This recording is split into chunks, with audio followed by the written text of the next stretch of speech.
Ok, salut à tous. On reprend cette épreuve de centrale PSI 2025.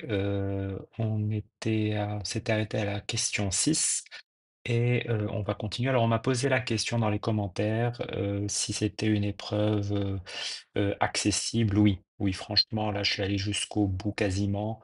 Euh, Elle est Les questions sont bien amenées, il y a beaucoup d'indications, on nous prend par la main étape par étape, donc je trouve que c'est une épreuve très accessible pour quelqu'un qui a bien compris son cours. Donc profitez de cette vidéo pour essayer de voir un peu toutes les questions, comment y répondre.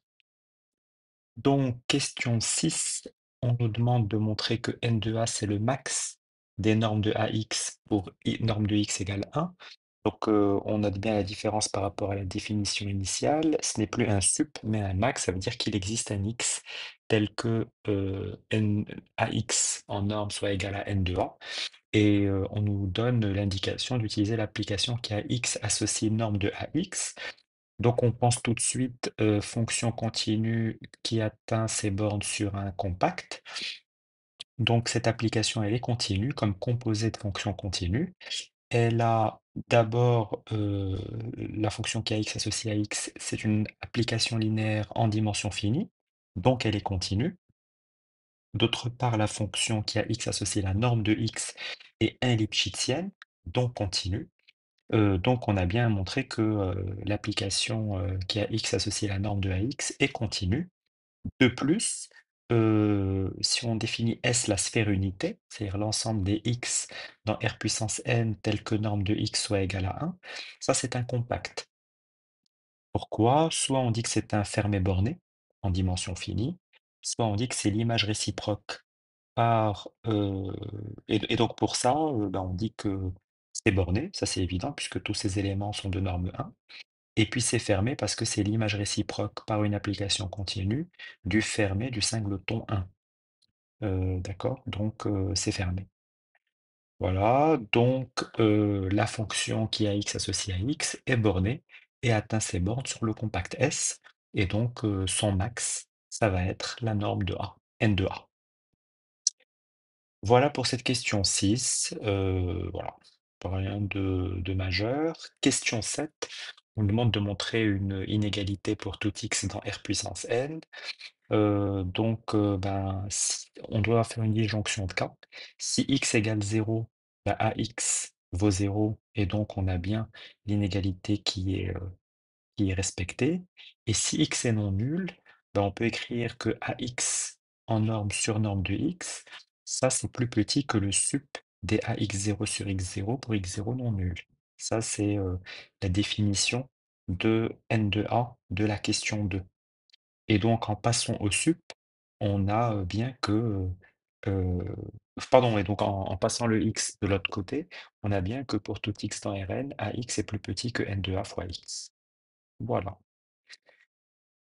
Question 8. Donc dans la question 8, on a, un vecteur, B de, Mn de R, une matrice, et on veut montrer que, n de AB est plus petit que n de A fois n de B. Donc pour cela, on va utiliser la question 7. On va écrire que ABX, ça avec l'associativité du produit matriciel, c'est A fois BX. Et d'après la question précédente, bah, A fois BX en norme, c'est plus petit que N de A fois BX. Parce que là, c'est comme si on posait Y égale BX. Euh, et de la même manière, d'après la question 7, eh ben, BX en norme, c'est plus petit que N de B fois X. Et donc, on a bien que ABX, c'est plus petit que n de A fois n de B fois x, pour tout x de R puissance n privé de 0.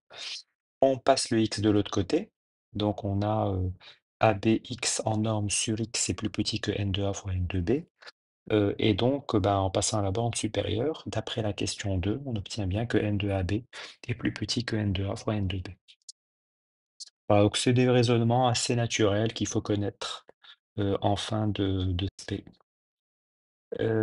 Question 9, on nous demande de montrer que le max des normes de CI est plus petit que n de A. Donc il faut voir les CI comme étant les images des EI, donc des vecteurs de la base canonique, par l'application A, et les EI sont de norme 1. Donc c'est ce qu'on a écrit là. On a d'abord le fait que, EI est de norme 1. On a le fait que AEI c'est égal à CI et donc AEI en norme, c'est plus petit que le max des AX pour, X de norme 1 et donc par définition, ça veut dire que CI est plus petit que N de A. Ça, c'est vrai pour tout i, donc on peut passer au max et donc le max des CI en norme est bien plus petit que la norme de A. Voilà. Et enfin, la question 10, on nous demande de traiter le cas où tous les CI sont nuls sauf le dernier. Donc, on a CI égale 0 pour tout i entre 1 et n-1. Alors, ce qu'on va faire, c'est qu'on va d'abord prendre un vecteur x de r puissance n de norme 1 qu'on va décomposer dans la base EI. On va calculer AX. AX, c'est la somme des xi AEI. Et AEI, c'est CI justement. Donc c'est la somme des xi CI.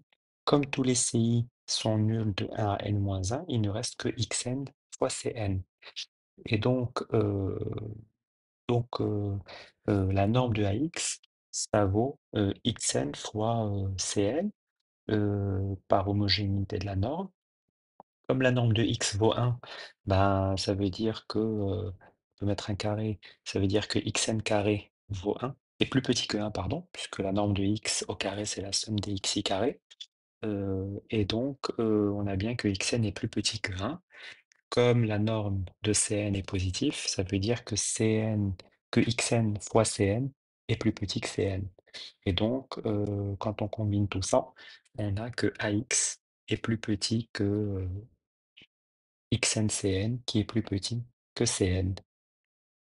Ça, c'est vrai pour tout x de norme 1, hein, que l'on l'avait choisi quelconque. Et donc, on peut passer à la norme sup et à la borne sup. Et donc, n de a, c'est bien plus petit que Cn, qui est le max des CI dans ce cas de figure-là. Euh, Par ailleurs, d'après la question précédente, on a que Cn, le max des CI, c'est aussi plus petit que n de a. Et donc, il y a égalité, n de a est bien égal à Cn. On a une application pour une matrice dont les deux premières colonnes sont nulles.